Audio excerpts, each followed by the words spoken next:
Everyone, आप सभी के भीतर बैठे परमात्मा को मेरा आत्मा नमन। Welcome back to my channel occult a mystic force. I hope आप सभी अच्छे होंगे।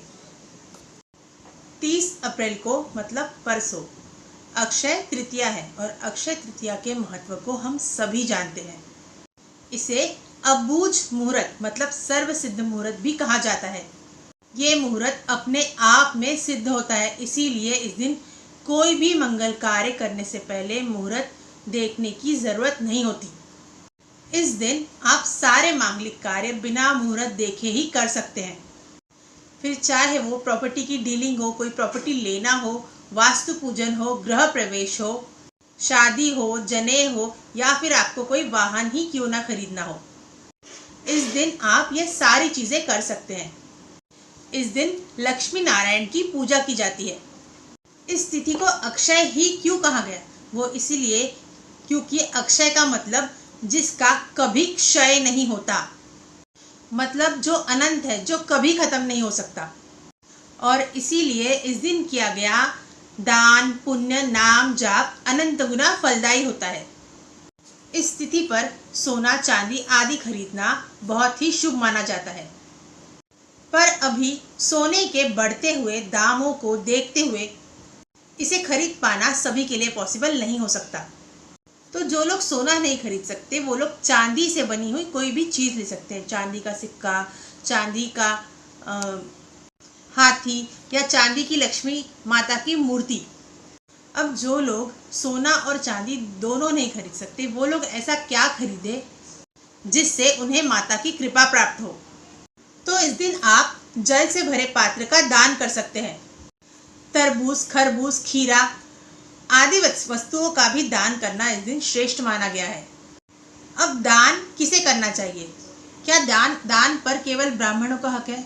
जी नहीं, बिल्कुल भी नहीं है। मैं इस बात का बिल्कुल समर्थन नहीं करती। दान उसे देना चाहिए जिसे इसकी ज़रूरत हो। इसीलिए जब भी दान करें किसी ज़रूरतमंद को ही करें, जिसे इसकी सबसे ज़्यादा ज़रूरत हो उसे ही दान किया जाना चाहिए। सोचिए, जब आप किसी ज़रूरतमंद को दान करते हैं और जब उसके मन से आपके लिए सच्ची दुआ निकलती है और वो दुआ आपके और आपके परिवार के लिए कवच का काम करती है। और वहीं अगर आप किसी ऐसे व्यक्ति को दान कर रहे हैं जिसके पास पहले से ही सब कुछ मौजूद है, तो क्या उस व्यक्ति के मन में आपके लिए वैसे भाव आएंगे जैसे उस ज़रूरतमंद व्यक्ति के मन में आए थे? नहीं ना। इसीलिए दान उसे ही करे जिसे इसकी ज़रूरत है और जो उसके महत्व को समझे, ना कि उन्हें जिनके पास पहले से ही सब कुछ है। इसके अलावा हम अक्षय तृतीया पर अपने पितरों की शांति के लिए भी मंत्र जाप कर सकते हैं। आप अपने पितरों की शांति के लिए ओम नमो भगवते वासुदेवाय इस महामंत्र का ज़्यादा से ज़्यादा जाप करें। इससे आपके पितरों की कृपा आपको प्राप्त होगी।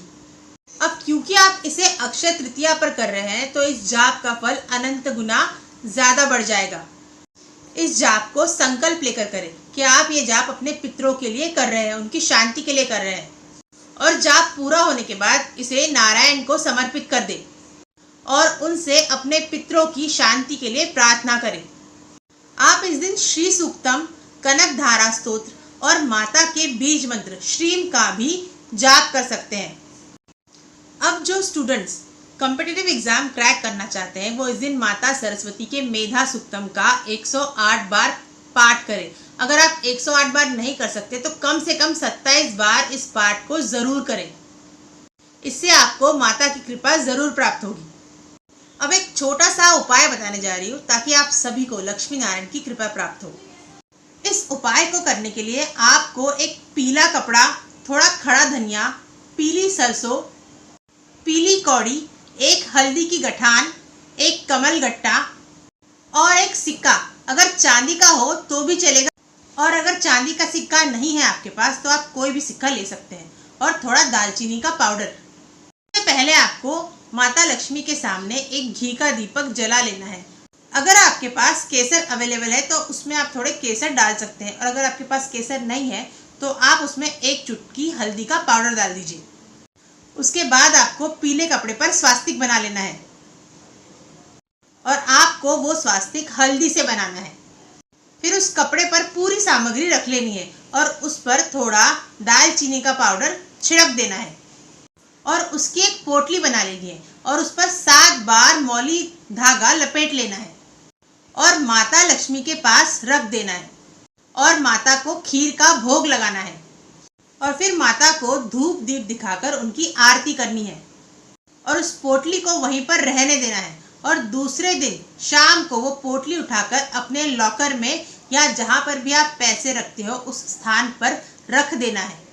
इस उपाय को करने से धीरे धीरे आपके फाइनेंशियल ब्लॉकेजेस हील होने लगेंगे और आपको लक्ष्मी नारायण की कृपा प्राप्त होगी। कृपा प्राप्त करने के लिए क्या करना चाहिए ये तो सभी जानते हैं, पर इस दिन क्या नहीं करना चाहिए ये भी जानना सभी के लिए बहुत जरूरी है। अब जिस तरह इस दिन किए जाने वाले पुण्यों का क्षय नहीं होता, उसी तरह इस दिन किए जाने वाले पापों का भी क्षय नहीं होता।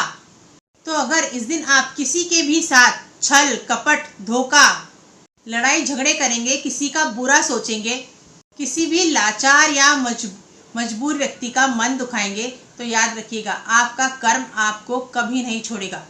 किसी को भी तकलीफ नहीं देना है, ना अपनी वाणी से, ना अपने विचारों से और ना ही अपने कर्म से, क्योंकि अगर आप ऐसा करेंगे तो आपको इसका परिणाम जन्म जन्मांतर तक भोगना होगा। तो अपनी वाणी पर, अपने कर्मों पर और अपने विचारों पर ध्यान अवश्य दें। इसी मंगल कामना के साथ आप सभी को अक्षय तृतीया की शुभकामनाएं। माता लक्ष्मी और श्री हरि विष्णु की कृपा आप सब पर सदैव बनी रहे। हर हर महादेव, जय माता दी।